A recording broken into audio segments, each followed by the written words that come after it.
initiative. Thank you. He has taken this nice initiative of bringing the spiritual wisdom to University of Washington.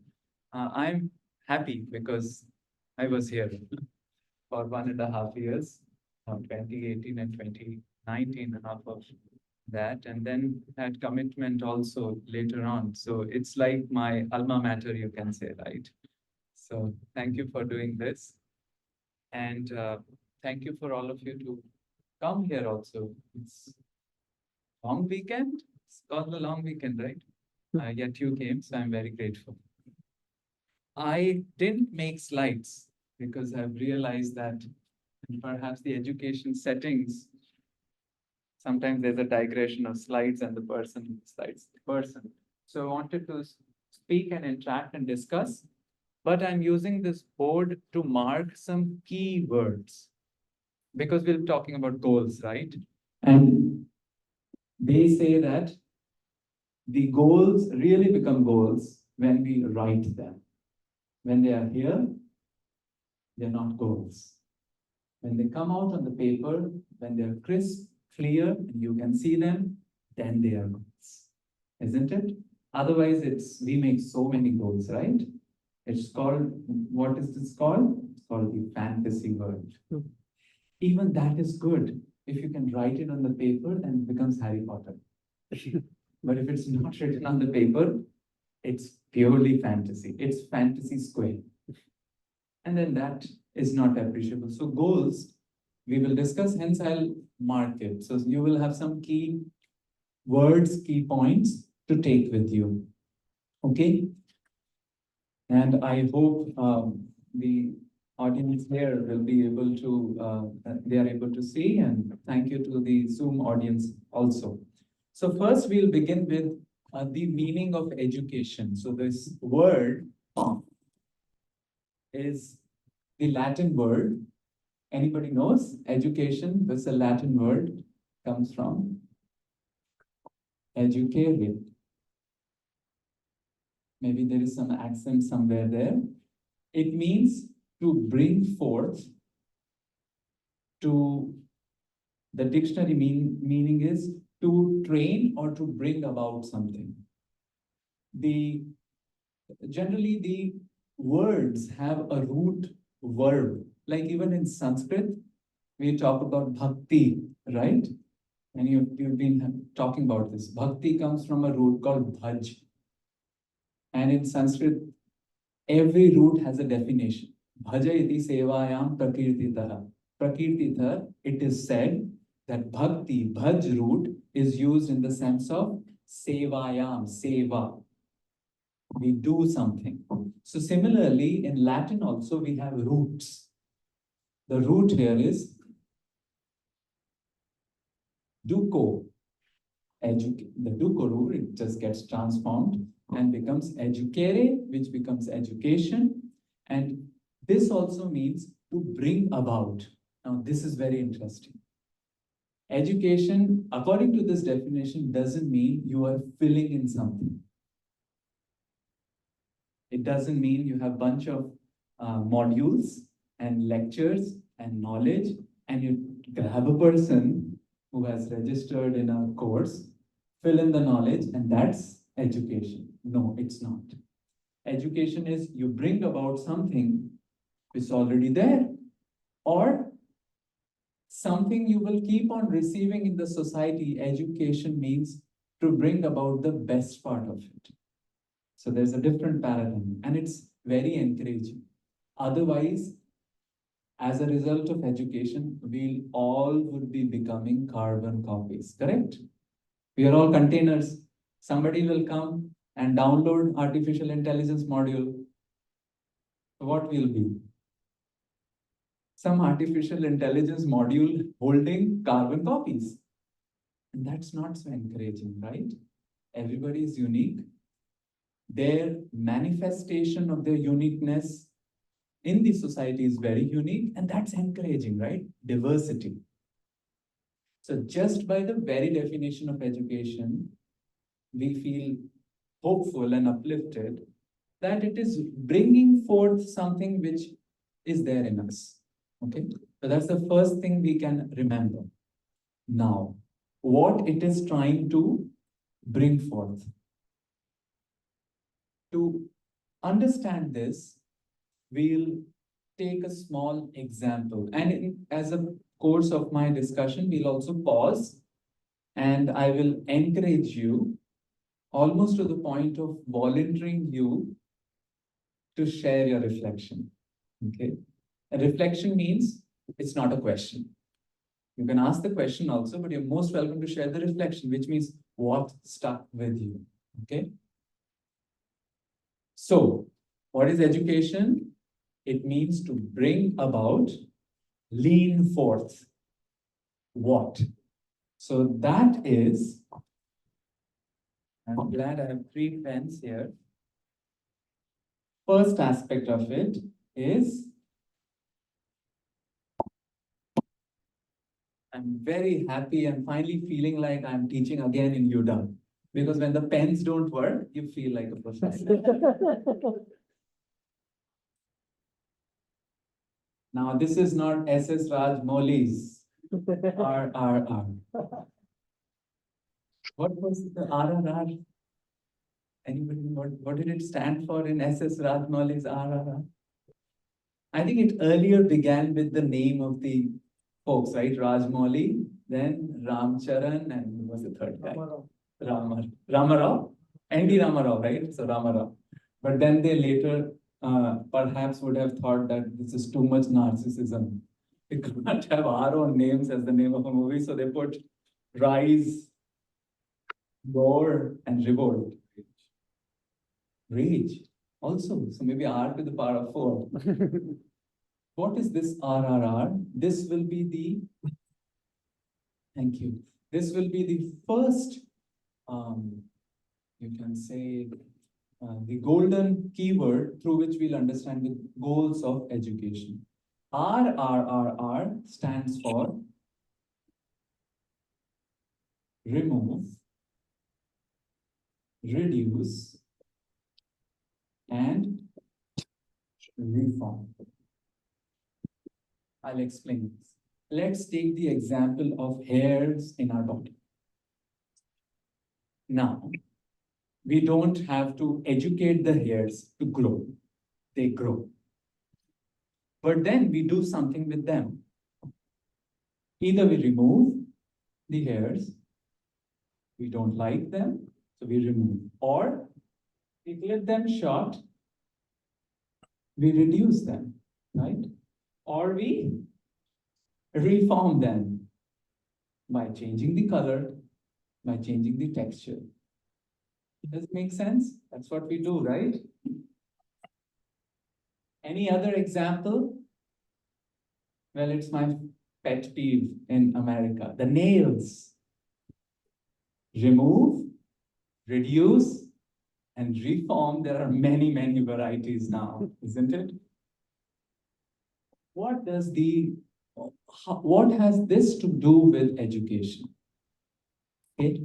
So education means to bring forth or lean forth or bring about, and I'm telling that it has to do something with RRR, remove, reduce, reform. Any guesses? Remove? Ignorance. Remove ignorance, okay. What else? Is it about shaping what comes out from oneself? So you're kind of like chiseling and making a character. Okay, so you are chiseling away certain thing which is already there in your personality, but you are bringing forth a character which will be of utility to yourself and the society, right? So which means there is something already there. Okay, good, very good. Any reduce doubt? Very nice, very nice. What else? So good. I think when the discussion happens, we see how different people are thinking. It's fine. Reform thought process. Okay. What else? Reduce mistakes. All right. Okay. Maybe you remembered something you did in the past. So, all right. Okay. So I'll introduce one more word here and then it will make sense. All these three are related to what we call in Sanskrit as samskaras. Recording in progress. Samskar. Okay. Is it okay now? Okay, maybe you can turn this a bit. Okay. Samskaras in Sanskrit mean anybody? Huh? Impressions. Perfect word. Impressions.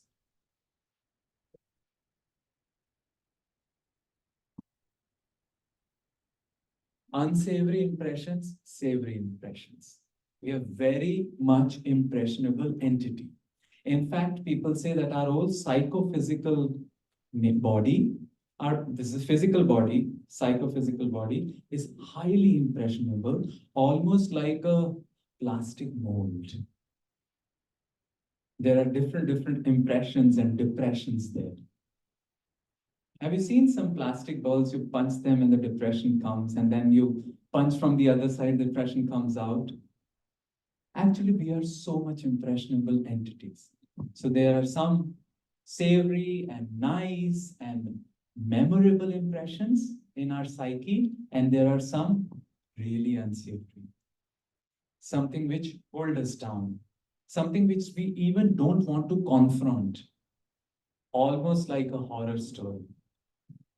Right there.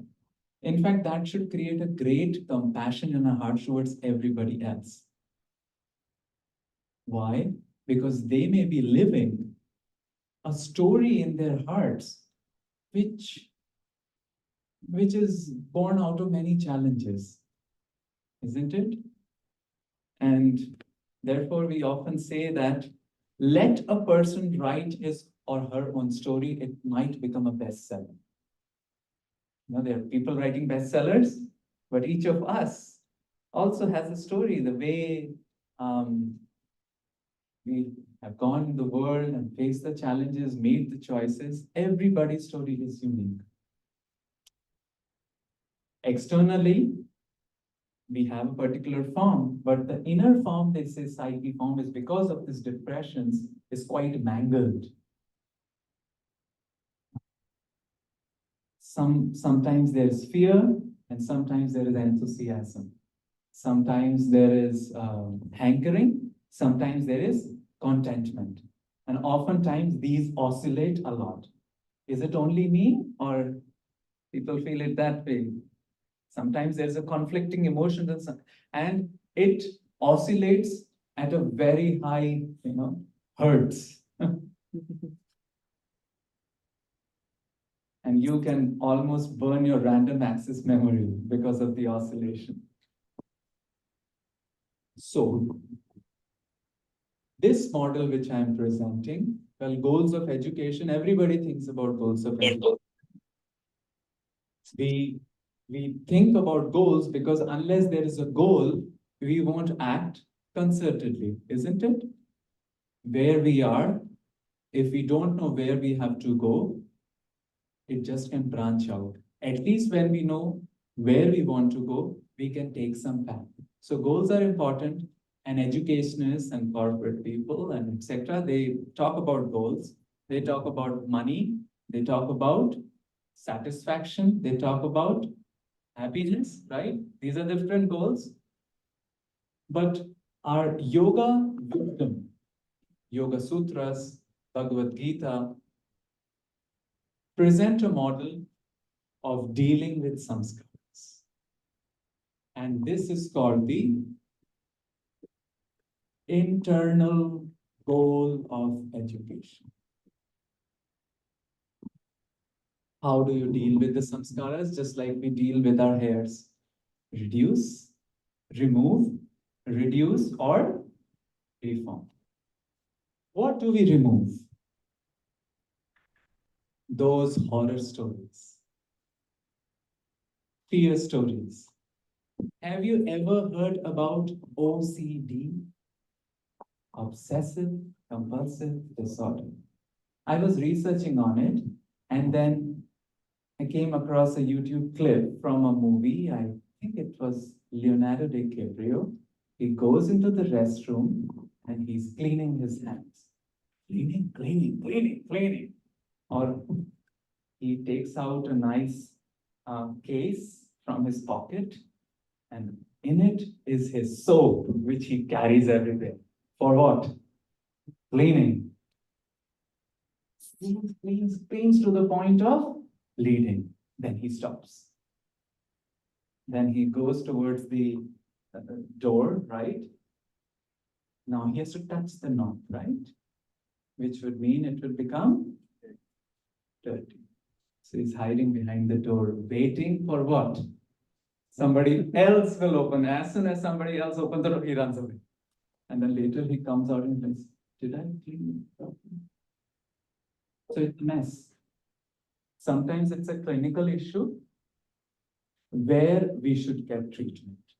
Because just like if our hand gets broken, we treat it, right? So sometimes if there is a clinical issue, we treat it. And I can particularly say when I was here in 2018, 2019, there was a big clinical mental health awareness here. Big posters, I think maybe now also they are there. I don't know where did I go. They have good awareness. But oftentimes it's also psychological issue, which means samskaras. So the unsavory samskaras, education means to remove them. We don't want them. They will not do any justice to us. And they will just keep repeating. There's a depression, right? What happens? You play a basketball which has a depression, your hand will again go to the depression, right? Just like if you ate something and it had some fibrous element and it got stuck in your like molar, then where the tongue goes always, you also know it's not going to come out, but it goes there all the time. So this will keep going again and again in a what we call autoplay mode.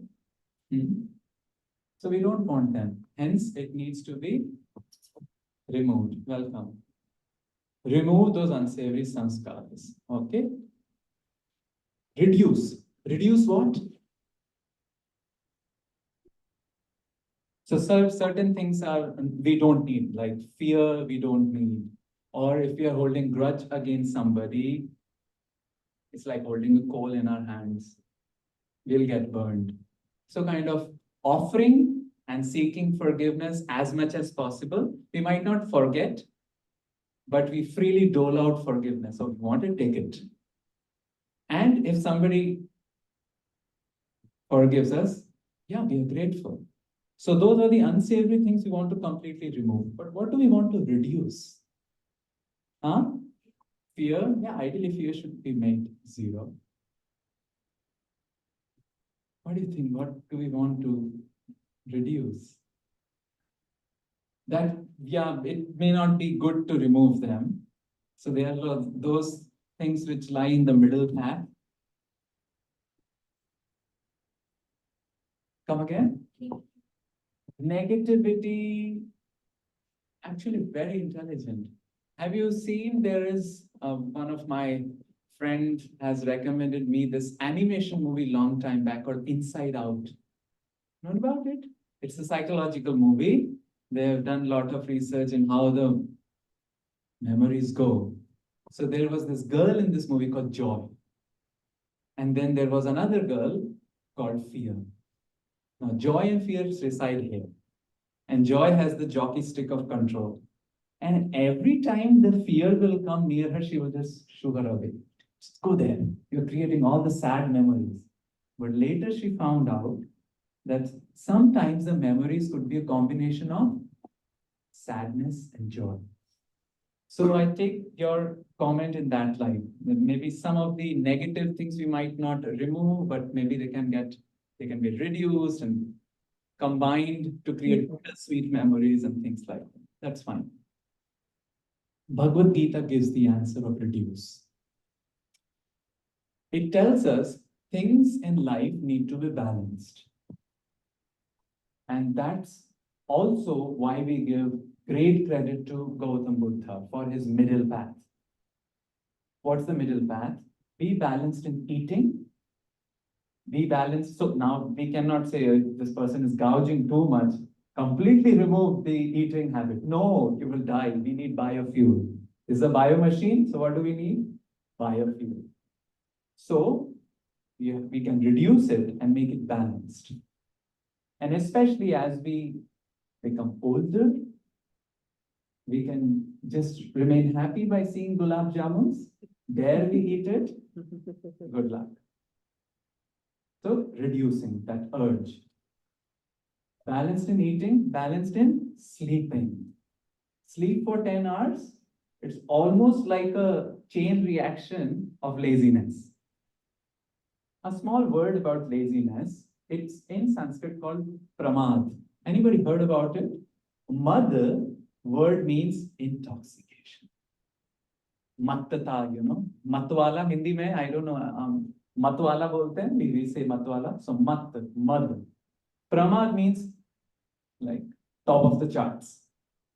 So in Mahabharata, they have a lot of question and answers. There are 5 question answer series in Mahabharata. One of the question answers, Sanak Sajatiya Samvad, they call it. Samvad means a dialogue between Sanak and Sajatiya. So there, Sujatiya Samvads, there the question is asked, what is death? The question is, what is death? What's the answer? Pramado vai aham mrityum bravimi. I say that laziness is death. Now just think about it. Why? Because you were approaching life in the sense of doing something, reforming something, achieving something. And then what happened? Death. Because you didn't do laziness, right? So sleeping has to be balanced, not a whole lot, and just try doing night outs for a few days. We did that in our college, and sometimes in our professor life also to submit the publications, especially when you're doing overseas collaboration. But you can't do it for many days. People become zombies. You know why?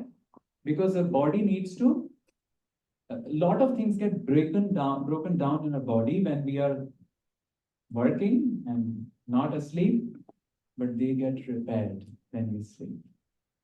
So what happens if we are not completing the cycle of the sleep? The broken parts get broken further. In fact, I think, if I'm not wrong, the Nobel Prize was recently given to show the importance of sleep and fasting also. See why fasting is done? To kind of reduce that urge. Enough of biofuel is there. Now let the body get cleared out. So balanced in sleeping, balanced in eating. What else? Yuktahara viharasya yukta cheshtasa karmasu. Balance in work also. Because all of us know this is the phenomenon in examination.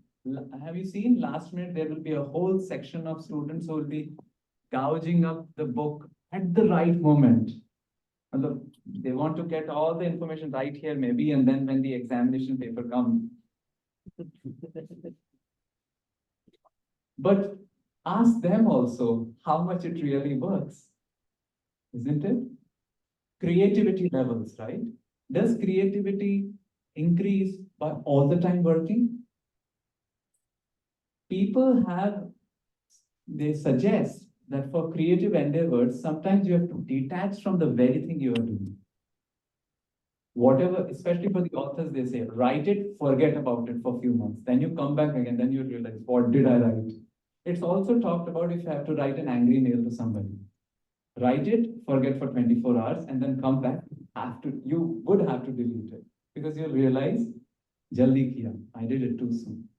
So, balance in eating, balance in sleeping, balance in work, and balance in recreation.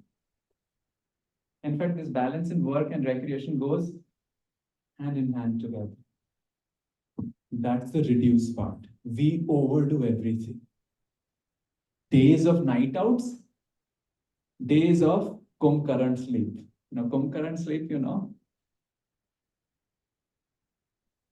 I had a friend in IIT and the exams happened and I went to his room. He was lying in the Vishnu form, like the Shaya, on his bed.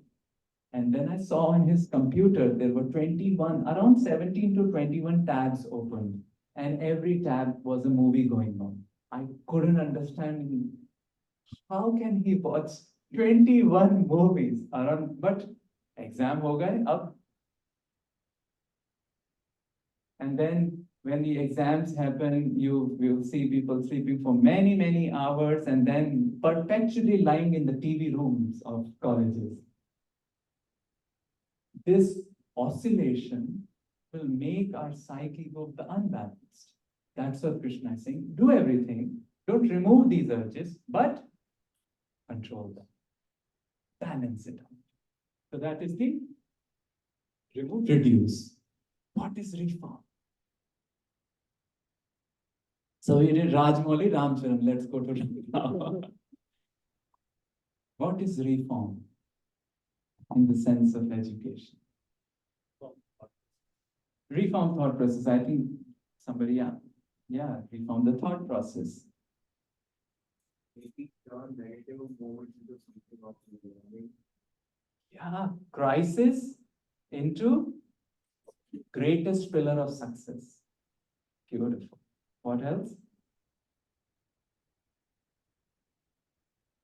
Yeah. Go ahead. Any other thought? It's nice. See, when different people are sharing, we get different aspects. And I'm happy I'm not just the only one speaking. What else? What else do you want to transform?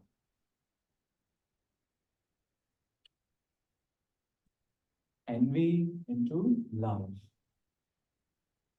Selfishness into selflessness. And it is possible. About the crisis, there are so many examples. I don't know how many of you are from Maharashtra. Anybody from Maharashtra here? Okay. In Maharashtra, there is a lady, and there was a movie also made on her, Me Sindhutai. Sindhutai Sapta. She was really oppressed, molested by her husband. And she almost decided that she will leave her body on the railway tracks. But then she, highly depressed, right? Because her story is of what you can say, she was really beaten down. But she saw somewhere that there was a broken tree branch. And yet that broken tree branch was giving shade to a person sitting underneath. So she realized, I'm also broken. Maybe I can transform my fear and my anxiety into somebody like that branch. Broken, yet giving the shade. So then she realized, this will become the motto of my life. Just like how I was beaten and her child was born in a cowshed and she had to break what is called umbilical cord using a stone. And the cow saved her because when the people came to chase, the cow stood over her and her baby and protected her from the goons. And then later on, she started taking care of all the the kids and the child, and girl child, etc., were born and were not taken care. So she became the mother of orphans. When she was maybe 80 or something, then a disheveled person comes to her orphanage, right? And there's nobody to take care of him. He goes and he's hoping that Sindhutai will take care of him. Sindhutai recognized him to be his husband. And she said, well, I cannot take care of you as husband, but as your mother. Then she would introduce him as He is my oldest and naughtiest child. How she changed things. History is full of examples that the crisis can be made as the strongest pillar of our success.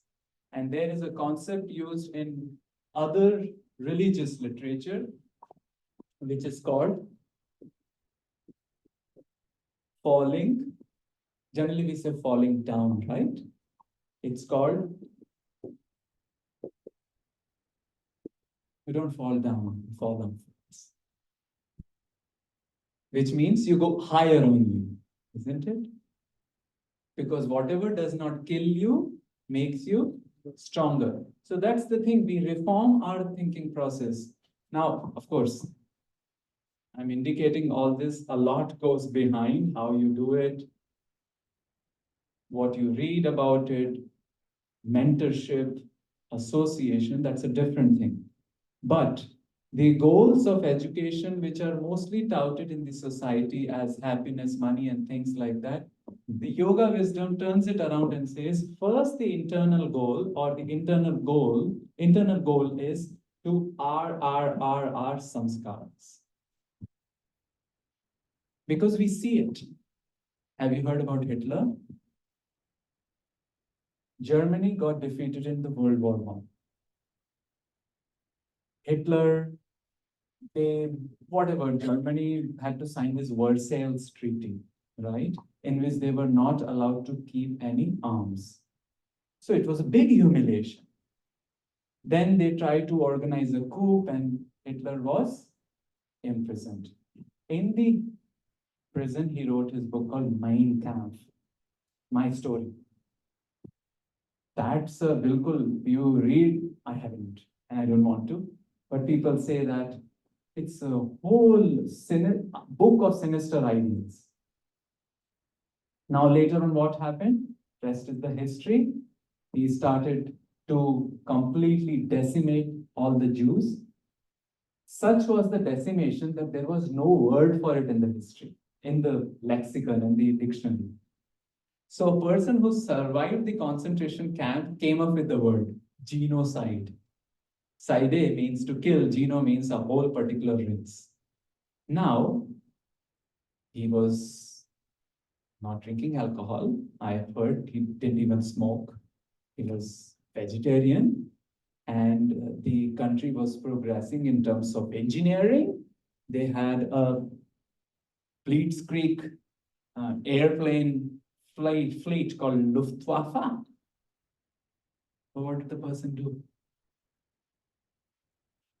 He didn't reform his past experiential thoughts, right? He would have shikwa. Have you heard this word in Hindi? Some of the words can't be translated to English.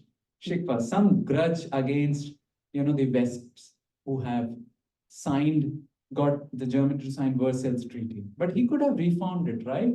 No, he started pumping that up, and used that to decimate the entire race. 6 million Jews were killed. Now, who did this? Hitler and his circle of people. Now, I'll release another surprise. Kind of impressing on you the importance of education in this matter also, not only to earn money and get knowledge. The Jews were escaping out from the various concentration camps. How many of you have heard about Oskar Schindler, Schindler's List? Got the Oscar award. It's a biography of Oskar Schindler, who's saved around 950 something Jews. So Jews were escaping. Where will they go? As refugees to different countries, right? Which is the country which is very large, and there are a lot of places where a lot of land is there, and it's generally considered to be welcoming. We celebrated our Independence Day, right? Yes. US. However, and this has been documented, you can go and see a documentary by Ken Burns called The US and the Holocaust. And it almost reads like Us and the Holocaust. Why? Because everybody of those around Germany also had views about Jews in the Holocaust. Not everybody believed there is something called Holocaust happening. Even now, many people don't believe.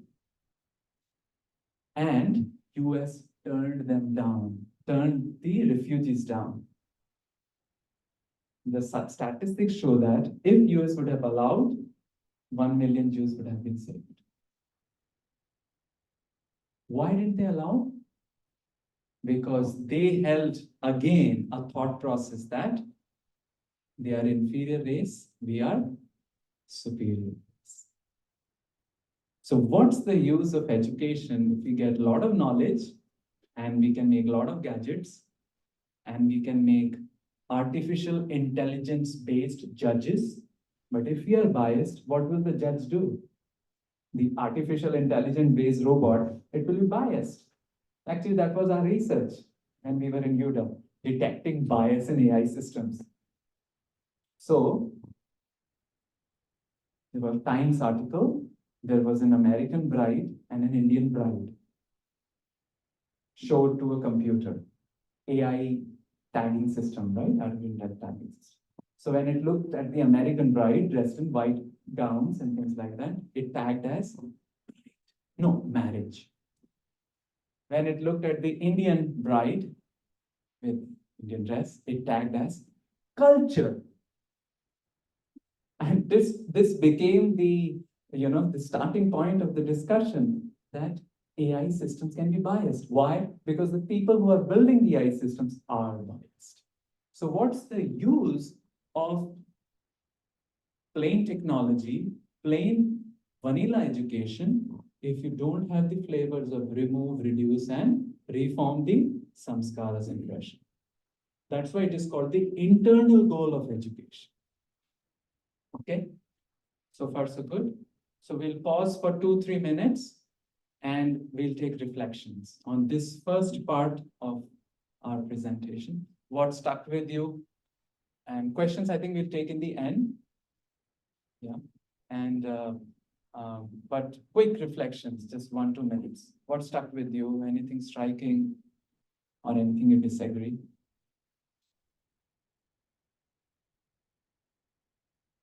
That'll be encouraging to me. Yeah. So I'm thinking samskaras or impressions, by definition, is something that comes from outside. But there's something also just impressing me. And if you think about education as removing, reducing reforms, the samskara or the impression, it still seems to be dealing with things which are happening from outside, and I'm kind of working with that. Whereas the definition of education is something to bring forth of something from inside you. Okay. Yes. So we have to understand the mechanism of samskaras. And I don't know how much it's been discussed in this forum, but a lot of yoga literature, Buddhist traditions, Hindu traditions, talk about reincarnation and karma principle, which means samskaras are there from many lifetimes. So, inbuilt in our nature, there are samskaras. Hota hai na? There are some, I've seen some of my young girls in our family, very young, and they want to dress very nicely. Who taught you? The mother doesn't bother, but the kid, very small kid, she has this, and she'll go and now no mirrors, right? iPhones. Who taught? And then some kids you will see, they'll as though they come out with a mridanga only. Their hands moving with a flare and like that. Super sharp, intelligent kids, Rubik Cube solvers. Some people in the life of their efforts cannot get to, even have few colors on one side. And there are some people who can do blindfolded Rubik's Cube. So of course, they have trained themselves, but there is a gift also. So this is nature as well as nurture. The society also is giving samskaras. So that's why we are using the word as bringing forth. It's like you, until now, at this time zero, you have got these impressions. Now you have to deal with it. Instead of now filling our brains with more knowledge and education and things like that, let's do that also. But take care now at time zero, what you can do with these samskaras. Does that make sense? Especially the reform thing. So samskaras, as you define it, it's still something just coming from outside, but maybe from previous lives or Mhm. collection over time. So in history, you've collected something from outside. But is there something which is core to the person's being? Yeah. That, That will be the second part of the talk. okay. That side of the board. Okay. Thank you. That be a part of external goal. Thank you. Anything else? More comments? Yeah. The deduction part is still not clear to me. There are certain, Like practical life, like daily life, I can, but in terms of goal of education, that's still like not clear to me. see, we are talking about the foundation, the internal goals of education, and what in the reduce I impressed upon that we have certain urges and needs and desires, which when taken on the extreme are detrimental. Like we have to eat, but then the urge of doing binge eating. Then it's called karma asakti. Asakti means attachment. Karma means work. So karma asakti means you're attached to work. You just forget about the fruits of the work also. But then you can't, you just want to work. You can't even detach from the idea of not of working also. You see? So karma asakti is also a big problem. We see this in small towns.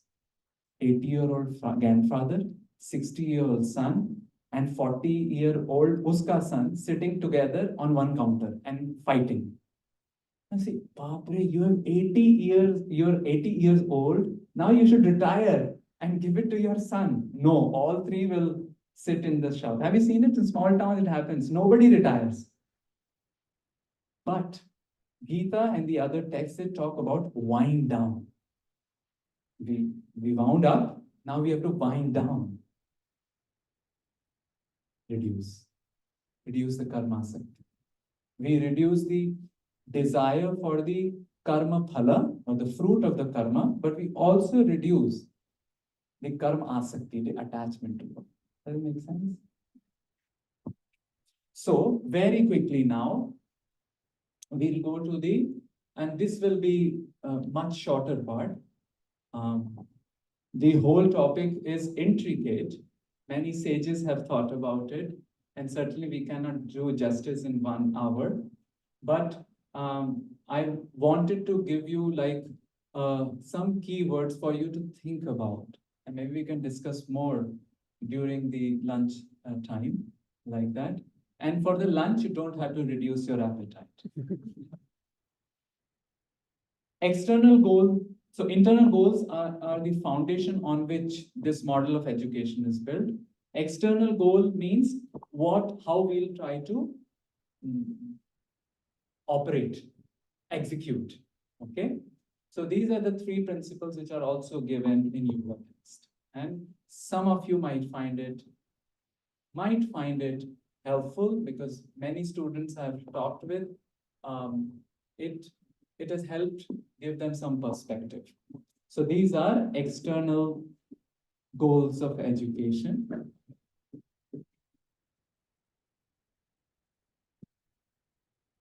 First, discover your interests.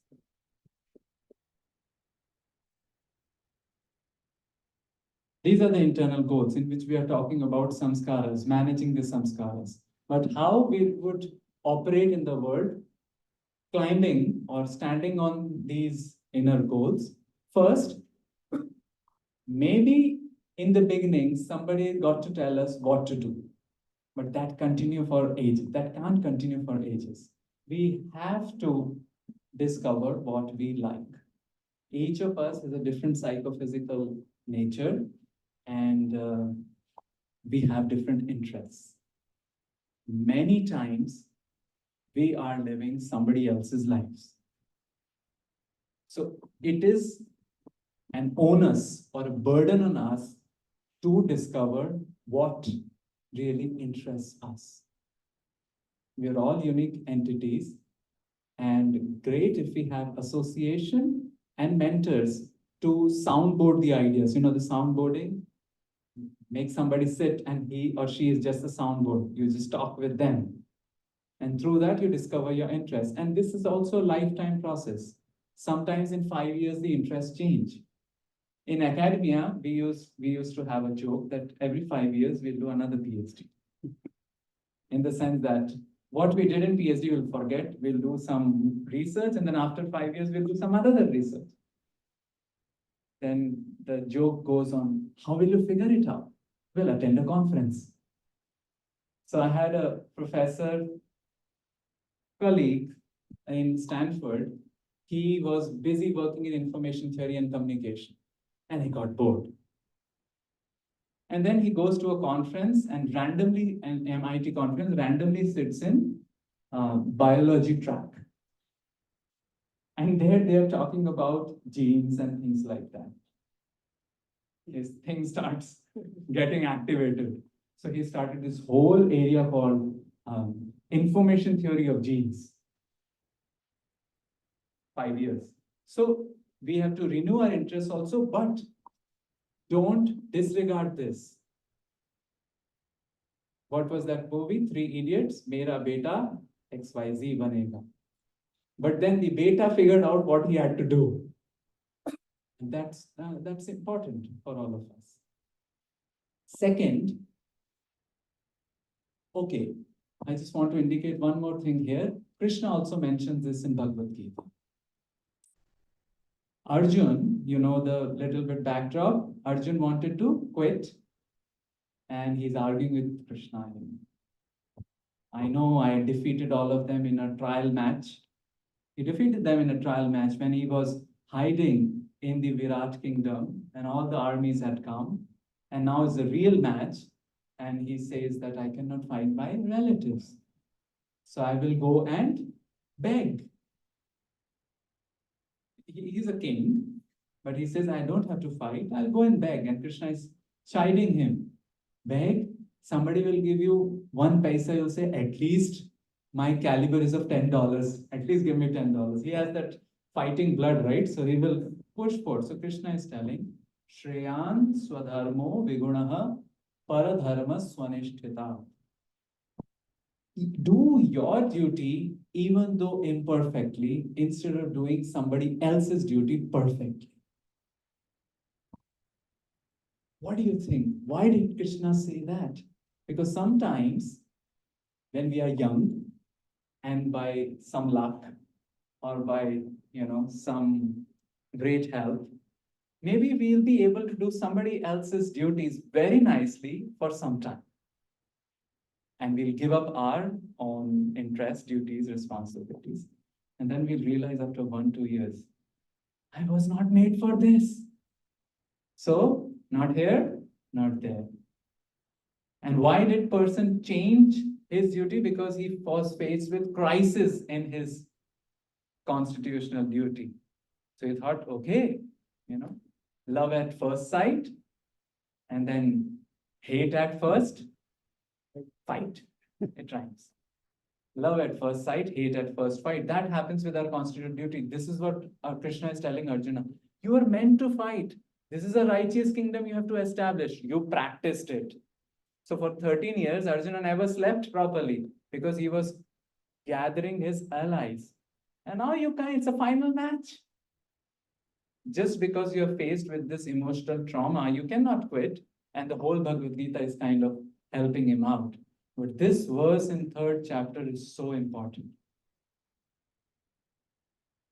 And it's interesting because if everybody starts changing their duties and interests, right, it will become a chaos. Muhammad bin Tughlaq, anybody heard his name? He was 14th century, the Sultanate of Delhi ruler. Why did he become the ruler? He was not fit for it. But somehow, there you would cut throat and become the ruler. He became the ruler, and one fine day he's thinking, yeah, let's change the capital from Delhi to somewhere down in Andhra Pradesh. And literally everybody is moving there. So he was not good for ruling. He was good for maybe fighting and leading the troop move. He was good for troop movement, but he thought he is good in leading the country also. So he was, and why he thought he was good in leading the country? Because he got the throne. So circumstantial success in somebody else's duty doesn't mean we have to continue that. This is what Krishna is indicating. Discover your own interest and then develop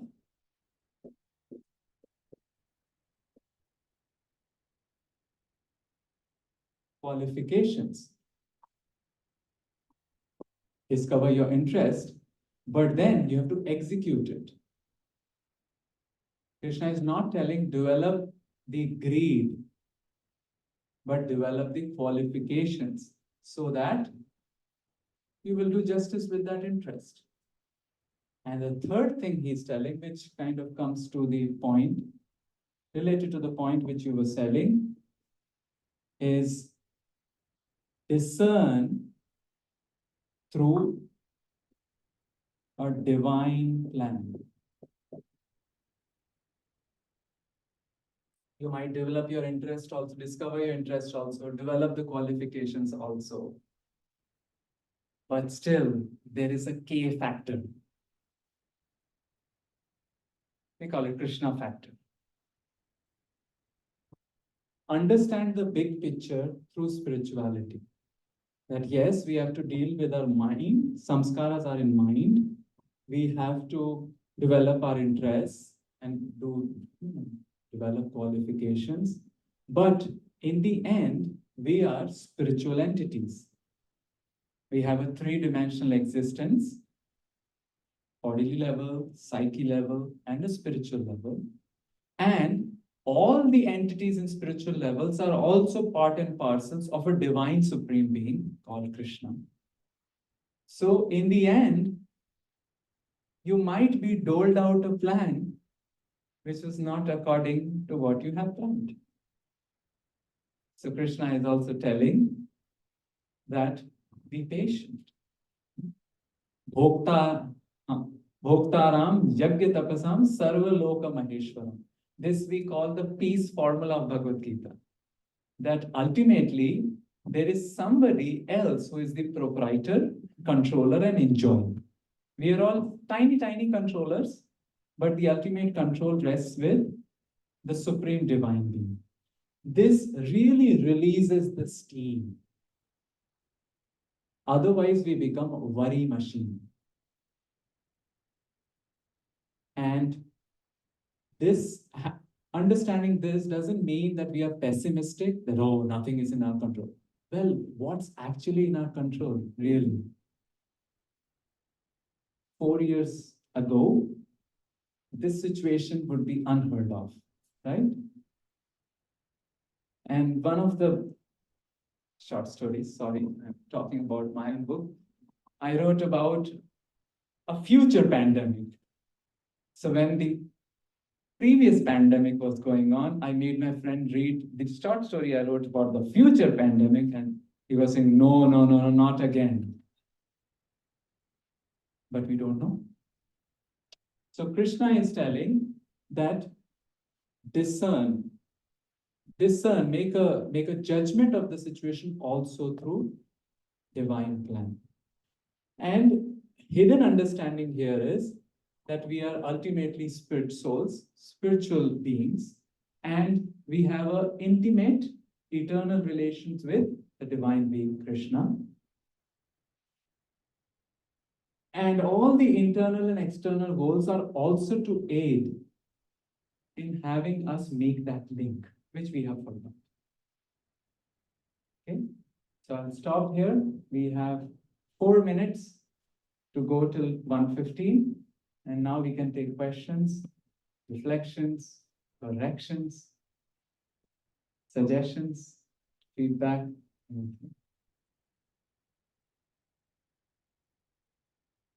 Yes. Ah. So it's mentioned twice, once in third chapter and And also 18th chapter. Swe swe adhikare ya nishta par guna. Yeah, something like that is there. Yes. Yeah, any difference between the two or it's the same message? It's conveyed and repeated. Yeah, I think it's the same thing. I don't know, the Swe Swe Adhikara could be Bhagavatam verse also. I don't know it's Bhagavad Gita. Yeah. Yeah. But it is repeated twice, which means it needs, there's some weightage to it. Like there's a verse in Bhagavad which is repeated twice, which is also related to our discussion. It talks about the logic of the insect and the wasp. There is an insect there's a wasp which captures the insect in the hole of the ball, and she covers the hole of the ball.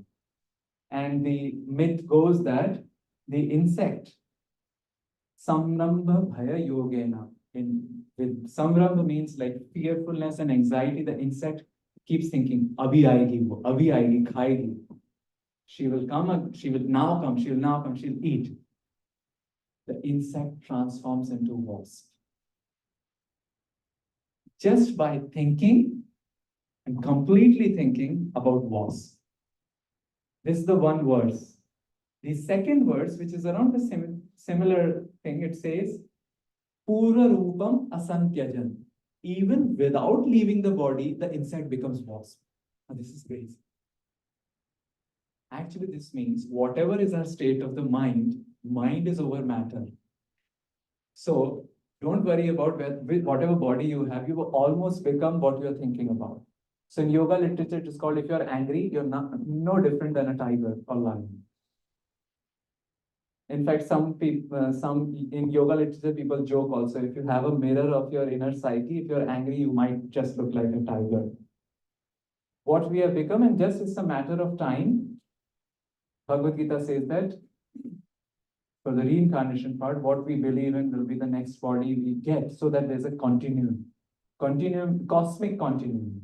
The body will be down and the mind will move forward, carrying with it all the impressions, and the new body which will develop around it will be based on the impressions. This is the reincarnation philosophy, mind over matter. And it is also true in this world. Mind over matter helps talk about healing. Oftentimes people get healed when they are stable mentally and the body gets healed. Then there is something called neuroplasticity and phenomenon neuroplasticity, etc., which show the power of mind. So on and so forth. Okay. Does that? Follow-up question. Okay. Okay.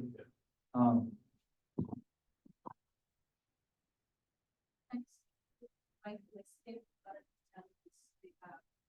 They come up some interest. I don't know if it's like the final goal or the aim for the relationship.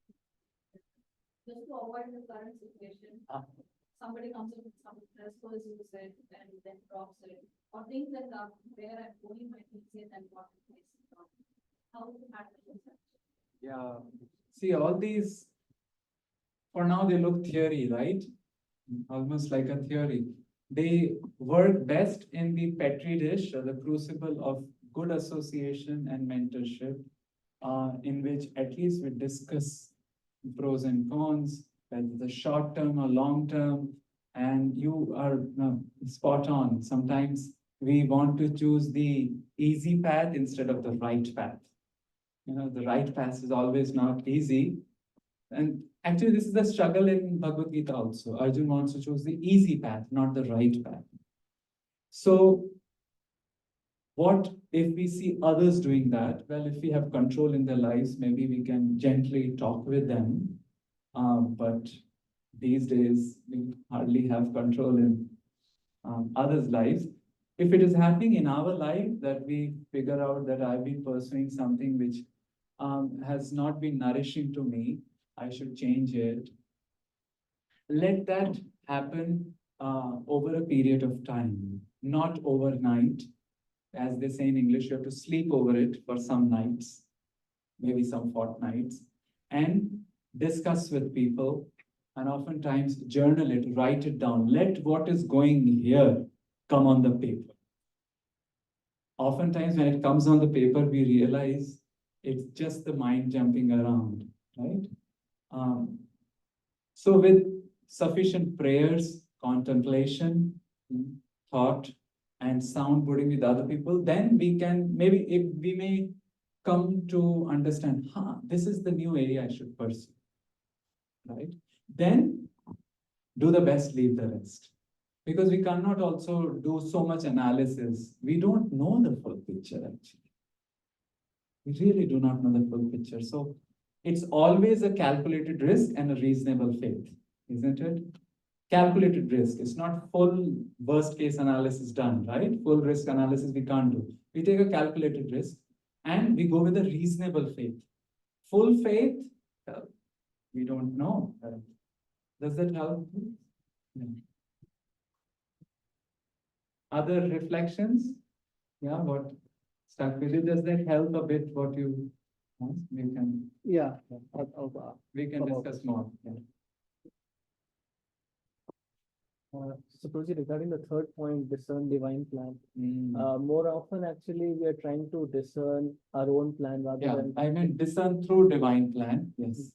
So I mean, we are more often planning what will happen in future. This is Yeah. my financial goal, Yeah. and this is how I have to be Yeah, in corporate. So it's very difficult to change our mindset from our own planning to think what Yeah. God has a plan for Yeah. us. And secondly, how do we even know that Yeah. this could be the plan Yeah, of God? yeah. This is the hardest part. This is called ruchi, yogyata, or ruchi, interest. Yogyata means qualification. And this is, some people call it prarabdha, they call it. Destiny, they call it. It is the hardest. And it really takes time. Sometimes we think we are meant to do a particular activity, act in a particular way in the world, but as they say in yoga literature and Bhagavad Gita, Krishna may have a different plan. And he may not reveal the entire plan. We might be shocked also. He may want you to become prime minister. I mean, you'll be really shocked now. So it reveals little by little. I think we have to just keep that at the back of the mind. Now, there were students studying here doing their PhD. They wouldn't have expected COVID would start, as would strike, and then how would they finish their PhD? But those who were malleable, in their pajamas, they did their PhD defense on Zoom. And if somebody was not malleable and got all nervous and are kya hoga, then kya hoga? Question mark, right? So this is hardest. It's mystical. There is some mysticism here. We can't see the whole picture. So keep in the back of the mind. And slowly, internally, one will start finding out that maybe I'm meant to do this. How? Because it is mysticism, I cannot write an equation here. There are many things which are sort of also revealed rather than told. Does that make sense? Maybe I'll limit to that. Okay. Other questions, reflections? Yes. Patience is the key here. Yeah. Patience. Maybe eat a patience bar. Well, some people are just born with a lot of patience. Some people have hard time. They have hard time, they give hard time to others also.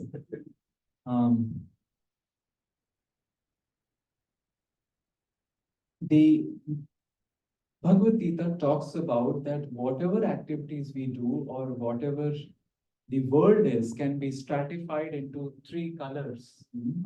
The red color of passion, the blue color of ignorance, and the yellow color of goodness. What happens when we are shaded by the blue color of ignorance? It just, we think the right thing to be the wrong thing and wrong thing to be the right thing. It's all messed up. And in passion, we are very restless. So if one is in that red phase, right, patience is very tough. So yoga literatures, Bhagavad Gita tell us that try to move as much in the yellow zone, which is the goodness zone. Now they give practical measures also to move to the yellow zone. See, this zoning is in such a way that we cannot have, see, I can be red in eating and yellow in talking with other person, and then blue in sleeping. No, your zone in one activity will affect the zone in other activity also. So that's why yoga literatures tell, try to have a wholesome yellow paint, which means eating in goodness, associating in goodness, so on and so forth. And it has been tried and tested technology. If one goes as much in the mode of goodness, patience develops. Because the mode of goodness, the yellow zone is characterized by contentment.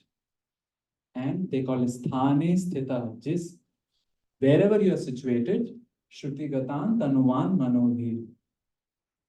You want to act first, whatever is the lot given to you, and be contented with it. Of course, you're visionary also, but it's not jumping beyond the pay grade like that. So try to orchestrate the life of goodness. First in eating, which means food which is not agitating. And some pockets in India have really, chili food. So chilies agitate a lot. Then disciplined lifestyle, which means the day, we know what part of the day we are doing what. So kind of days in chunks, schedule. It can be a broad chunks, but we know what we're kind of doing, and balance sleep like that. So these three at least are the beginning measures of moving us into goodness, and then you will see that patience just germinates. Or if you already have patience, it goes to astronomical level. Does that help you? Like Socrates, right? His students come, and then his wife throws a bucket of water, and then she screams, and then he's not saying anything. Students ask, he said, yes, after a rain shower, there is always a thundercloud, or it was the other way around. Okay, does it help you? Thank you for good question. Anything else? Any other comment? Reflection also? Huh? Consistent. Oh, yes. There are 4 blessings of yellow zone. First blessing, you decide. Red zone does not decide. Ignorance, is there a decision? Blue zone means, is there a decision? Red cannot decide why, because it's oscillating. It's Sanskrit, it's called sankalpa. Sankalpa means decision. I need a PhD, period. So that's a sankalpa, right? Or I will do masters, conclusive statement. So first blessing of sattva or goodness is, or yellow zone is, you decide. Second blessing is, no sooner you decide, you want to execute. Action plan. Third blessing, there is no light years of difference between execution plan and the decision, right? And fourth, one will discount the obstacles. Ignorance won't even start, right? The person in red zone will make an action plan, but if the obstacles come, he will back off. She will back off. These are the 4 limbs of consistency, isn't it? And these are the blessings of Lord of Goodness. And interestingly, by changing our daily activities in terms of eating and whatever, sleeping like that, we are affecting our mental process also. I knew a lady, she came in touch with yoga teachings and Bhagavad Gita teachings. And just to give you an example, she was telling me that her father left the body and uh, there was grief. So we are not saying we don't have grief. Never. There was grief, but she was saying I was able to console myself and my family members. But had it, had I not come in touch with the yoga and the Bhagavad Gita teachings, I would be crying, madly screaming, and my screeches would be heard 3 blocks down the road. Perhaps it has happened with her earlier. When somebody near one died, she lost control of herself. So here was she not able to console herself, but others also. Of course, processing the grief, we don't become robots. But see how things change. It's a very grave situation in life. Still, the person is able to handle with dignity and yeah. Does that help you? Yeah. Actually, in all our corporate and education endeavors, goodness is so much required. Why choosing? Come again?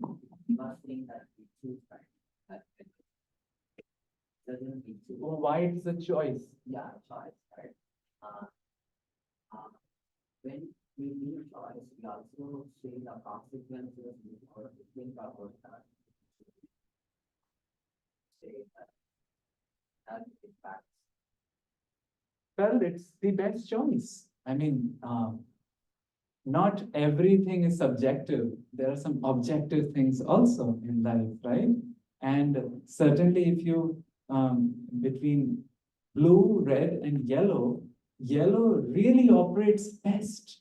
I mean, there's an objective reality. There's no subjective thing that okay, the the red guy will, sorry to use a trump over the yellow zone. No, yellow is indeed the best. There is one more advantage of the yellow zone. It's called the launch pad for spirituality. Because in Yoga Sutras it is written, Yoga Chitta Vritti Nirodha. Nirodha means stopping. What? Chitta Vritti. Chitta Vritti are sort of the whirlpools of samskaras. We have that, right? Try meditating and all those thoughts come and they whirlpool over it, right? So yoga means stopping these vritti. Vritti means transformations. Somebody did some mischievous thing to us and then we transform it, we build it up. Mirch masala laga ke we blow it up. What are these? This is chitta vritti. Yoga means to stop that, isn't it? Only after we stop it, this is almost the second sutra of the Yoga Sutras, then we can focus on the permanence, isn't it? Otherwise, we are lost here only. So, yellow zone is also good because it gives the launch pad into sustainable spirituality, really aware spirituality. Does it make sense? So, it's a double advantage. First, even in material life, it's balanced, and in spiritual life, you can launch yourself. And what is yoga? What is yoga? What is Yeah. What you need to practice? Okay, that's a loaded question. Yoga comes from the word yuj, right? Yuj means like there's a similarity with the English word for yoke, to connect, yoke the bullock cart, bullock with the cart to connect. So yoga means to connect. Connect with what? Divinity. How? There are many paths, which I don't know. Maybe you're all discussing here as a part of your. We discuss with karma yoga, jnana yoga, dhyana yoga, bhakti yoga, like that. There are various paths. Does it make sense? Many of them chant. Okay, yeah. So as a part of the bhakti yoga, and actually as a part of karma yoga and jnana yoga also, there is a great significance of chanting divine sounds. And that becomes prominent in Bhakti Yoga. So Hare Krishna Mahamantra is the one Venkat is saying many of chant. That becomes a central practice of Bhakti Yoga. Thank you. Yes. So it's trying to understand the relation is something we just also we discussed about the words which says so I'm trying to understand like if our interests are not in line with our duties and if our interests are largely driven by bad samskaras, then we have so how do we relate? Yeah. Again, we discovering the interests, whether the interests are not coming from bad samskaras, all these things cannot be done in silos. In silos, sitting in an ivory tower and then armchair philosophy. I think I should do that. That's what Hitler was doing. His interest of, he call it eugenics, like creating a new gene pool of the what he used. He defamed the word Aryan also, Aryan race. Actually, I have been in Israel to the Yad Vashem Holocaust Museum.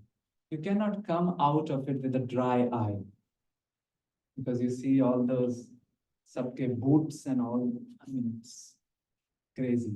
So he was in the ivory tower, just in his own head, and created a whole theory.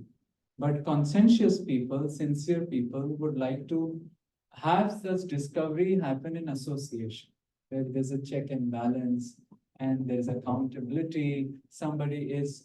Um, somebody is also watching over you, right?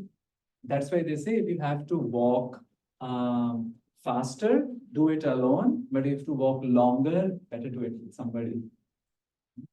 So all these have to happen in association with people around, with sincerity. And one thing which I have not added here, all of this, because we were talking about goals of education also from a secular angle, is a spiritual path. Why? Because it's a spiritual path which resonates with our deepest inner nature. We are spirit souls contacting with the material world. So it's kind of a loggerhead situation. Spirit soul is ever blissful, full of knowledge, happy, and matter is jada. It is Satchidananda, this is Asat, Achit, Nirananda. But somehow there is a whole philosophy how it gets locked. So one of the unlocking mechanism to start is that the spirit soul should interact with the spiritual process for the unlocking to also happen. And I think you've been talking about Bhakti Yoga path, chanting process. That should also go simultaneously. In fact, that's what all our scriptures also tell. Even for yajna to be fulfilled, one has to chant. Otherwise, yajna won't be fulfilled. Even for the path of jnana, in which you want to merge, I don't know if you talk about this, one has to chant. Otherwise, one would not get the liberation. So there is process involved. So along with all this sort of intellectual understanding and discussions, everything, a personal spiritual practice is also important. Otherwise, things might remain only theory. Does that help you? Okay. Thank you. Okay, should we end here? I am between them and non-reduced appetite. Thank you very much. Thank you for your attention.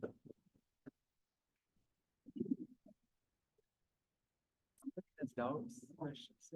Anyone online has any question? Raghavi?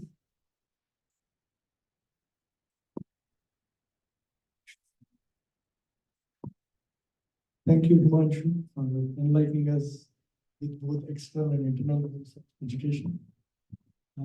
Definitely, I can see internal goal can be very much fulfilled with spiritual practices and with association, we can discover our interests. Very nice. Listen, yeah, thank you so much. We have books of have a look at it. Now it's lunchtime. Lunch is waiting there. I can No. speak because this is the audience. I'll tell few words about. I never planned this book. COVID was happening, so I was seeing a lot of deaths around me. And somehow I think in terms of screenplays and stories. Even in academia, you think in terms of the talk should be a screenplay. So my way of processing death around me was to write short stories on death and dying. So I don't know how it came about, and later I'd figure out this must be some divine plan. So all the different short stories are based in some holy place or not, and some are based in past, like in the time of Ramayana. One story is called the Lankan Architect. It's the whole Ramayana from the viewpoint of an architect in Lanka, who is creating Lanka, but is divided whether I should take side of Ravana or Ram. So different narratives. And about assisted suicide. Anybody of you have heard about assisted suicide? So what's the Vedic perspective? But nothing is telling.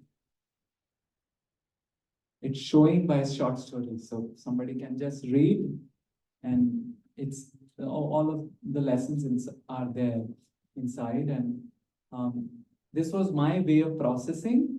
It took 4 years. I think three and a half years from the point of writing first till the book came out. So it's totally divine thing. I don't even market in India. Somehow when I come here, devotees and are kind. They suggest I bring something, and you're all intellectual and audience which are interacting with societies. So we got it here because I felt, because I was in the same background, maybe you might appreciate.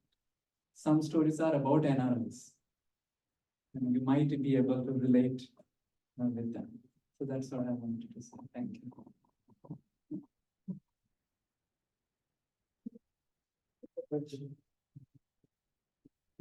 And then we can interact while we.